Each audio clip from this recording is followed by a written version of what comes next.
Hello प्यारे साथियों, आज हम लोग एक ईवीएस का लेक्चर लेकर के आए हैं। अगर आप किसी शिक्षक का तैयारी कर रहे हैं या फिर अगर आप पर्यावरण सब्जेक्ट रखे हुए हैं अपने क्लास के अकॉर्डिंग, तो आपके लिए आज का जो लेक्चर है ये बहुत इम्पोर्टेंट होने वाला है। तो आइए हम लोग पढ़ते हैं ईवीएस के बारे में।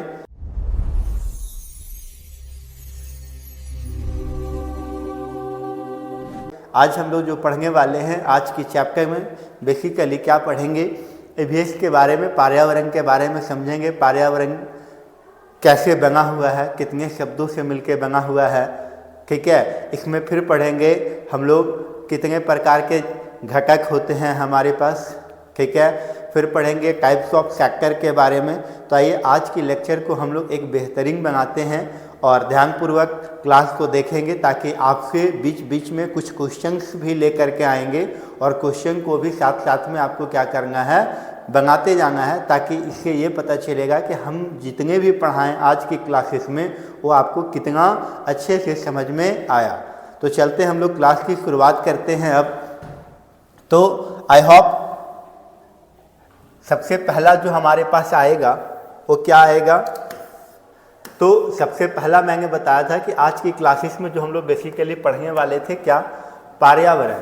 तो हमने बताया था कि पर्यावरण कितने सब्जेक्ट से मिलकर बना हुआ है, ठीक है। तो यहाँ पे अगर हम बात करेंगे सब्जेक्ट्स में कि पर्यावरण जो है ये 2 शब्दों से मिलकर बना हुआ है। पर्यावरण कितने शब्दों से मिलकर बना हुआ है, ये 2 शब्दों से मिलकर बना हुआ है। कौन कौन से शब्दों से, तो परि प्लस औरंग। तो परि का मतलब क्या होता है, तो बोलेंगे परि का मतलब होता है चारों तरफ, और औरंग का मतलब होता है घिरा हुआ। मतलब जो हमारे चारों ओर से जो घिरे हुए क्षेत्र होते हैं उसे क्या कहते हैं, पर्यावरण कहते हैं। मतलब हमारे आसपास, कहने का मतलब हुआ हमारे आसपास। जैसे अभी हम यहाँ पे खड़े हैं, तो या हम जब रह रहे हैं यहाँ पे धरती में, तो हमारे आसपास क्या देखने को मिल रहा, तो बोलेंगे पेड़ पौधा, जीव जंतु, पहाड़ पर्वत, नदियाँ, तालाब, झरना, सागर, महासागर, ऐसे जितने भी चीज़ आपके आसपास जो दिखाई दे रहा है वो सारी चीज़ें किसके अंतर्गत में आ जाता है, हमारे पर्यावरण के अंतर्गत में आ जाता है। तो ये सारी चीज़ों से जो घिरा हुआ क्षेत्र होता है उसे ही क्या कहते हैं, हम लोग पर्यावरण कहते हैं। तो आई होप आपने बहुत अच्छे पूर्वक से समझा होगा कि पर्यावरण किसे कहते हैं। तो यही बातें लिखा हुआ है, परिभाषा में देख सकते हैं कि मनुष्य के चारों ओर का वह क्षेत्र जो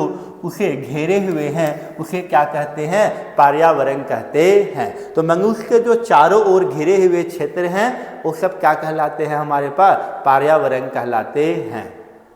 नेक्स्ट हम लोग देखते हैं पर्यावरण के बाद अगला हम लोग देखते हैं कि हमारे पास है पर्यावरण के घटक। अगला हमारे पास क्या है, पर्यावरण के घटक।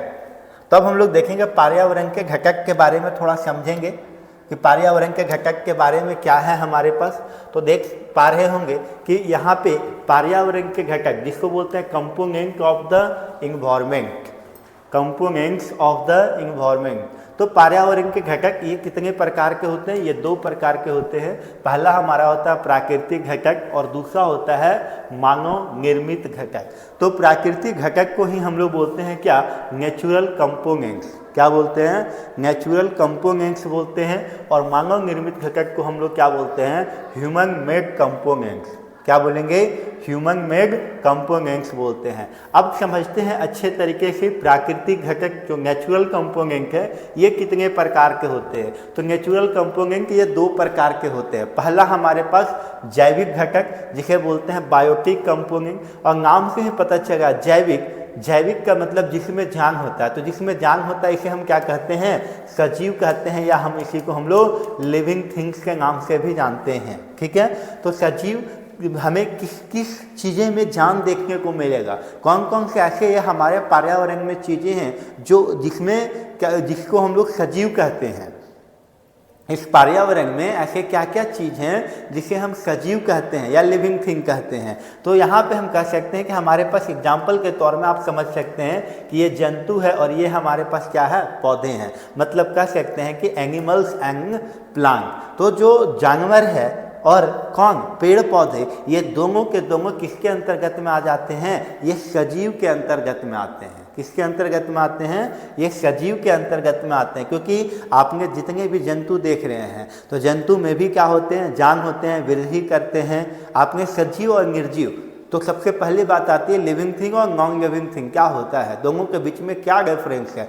तो बोलेंगे लिविंग थिंग और नॉन लिविंग थिंग में डिफरेंस हमारे पास है सजीव और निर्जीव में, कि सजीव क्या करता है, वृद्धि करता है हमारे पास, ठीक है, वृद्धि करता है हमारे पास। वो क्या करता है, भोजन करता है, उसे ऑक्सीजन की ज़रूरत होती है, ठीक है, और डेवलपमेंट करता है। तो ये सारे चीज़ें हमारे सजीव की कैरेक्टर में आता है। निर्जीव जो है हमारा, जिसको हम लोग बोलते हैं दूसरा नंबर क्या, अजैविक घटक, जिसको बोलते हैं अबायोटिक कंपोनेंट। क्या बोलते हैं हम लोग, अबायोटिक कंपोनेंट बोलते हैं। तो अबायोटिक कंपोनेंट जिसके अंतर्गत में क्या आता है, निर्जीव आता है। निर्जीव कहने का मतलब जिसमें किसी भी प्रकार का कोई जान नहीं होगा, नॉन लिविंग थिंग में आएगा, ना उसे भोजन की जरूरत होगी, ना वो डेवलपमेंट करेगा, ना ही ग्रोथ करेगा, ना ही वो मूवमेंट करेगा, कुछ भी नहीं कर सकता है, तो उसको हम लोग बोलते हैं नॉन लिविंग थिंग कहेंगे।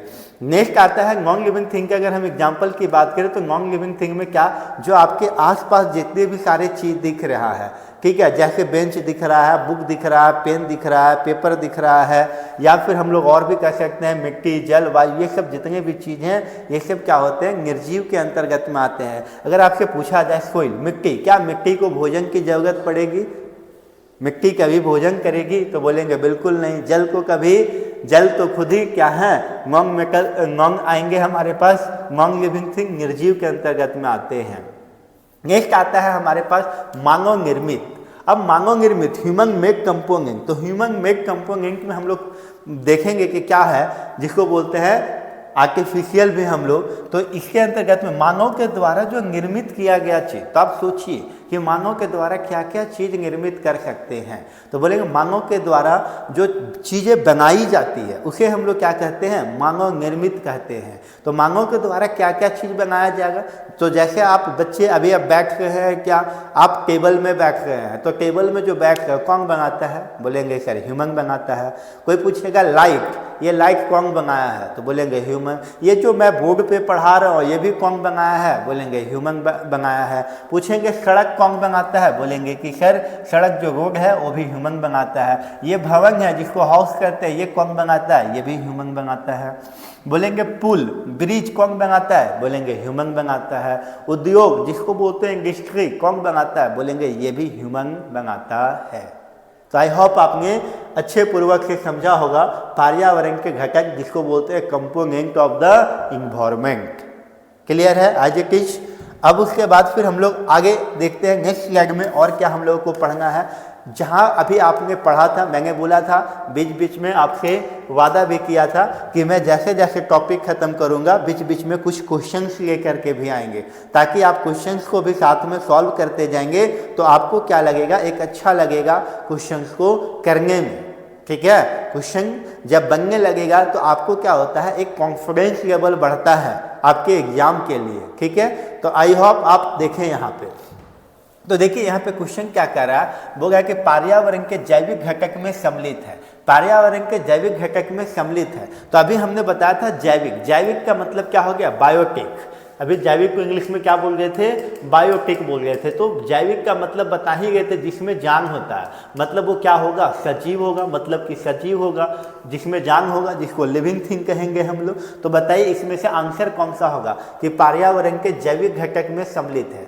तो पर्यावरण के जैविक घटक में कौन सम्मिलित है, बोलेंगे भूमि। ये जो जमीन होगा क्या उसमें जान होता है क्या, बोलेंगे बिल्कुल नहीं होता है। वायु में क्या हमारा जान होता है क्या, बोलेंगे बिल्कुल नहीं। पौधे में जान होता है क्या, बिल्कुल सही। तो इसका आंसर क्या होगा, बोलेंगे पहला का जो आंसर होगा वो आंसर सी द राइट हो जाएगा। ठीक है, सी क्या होगा हमारा राइट आंसर होगा। उसके बाद डी में गलत हो जाएगा। उसके बाद बोलता है दूसरा क्वेश्चन है, कौन सा जैविक कारक नहीं है। अब आपसे यहाँ से बताना है कि इसमें से जो ऑप्शंस दिया गया है उसमें से जैविक कारक नहीं है। तो तीन ऑप्शन आपके पास क्या रहेंगे, जैविक कारक से जुड़े हुए रहेंगे।